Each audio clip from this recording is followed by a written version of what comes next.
Welcome back to the Cosmic Command Center. I'm Captain King Astro Ascendant. Today, we're decoding one of the most misunderstood forces in spiritual symbolism, Lucifer versus Satan. Now, most people collapse these into one idea, but they operate very differently, and if you don't understand the distinction, you can mistake deception for awakening. Here's the truth. Most people aren't pulled down by obvious darkness. They're misled by beautiful distortion. Lucifer represents fallen light, brilliance, beauty, intelligence, but without alignment. It's the illusion of enlightenment without humility. Satan, on the other hand, is the active force of resistance, the adversary, the voice that pulls you away from truth through fear, doubt, and temptation.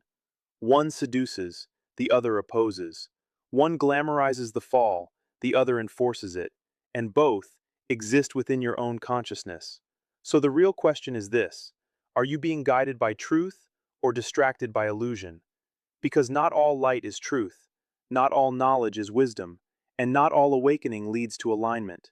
Stay aware, stay discerning, and most importantly, keep ascending. Like, comment, and subscribe to Code of Ascension for more light code insights.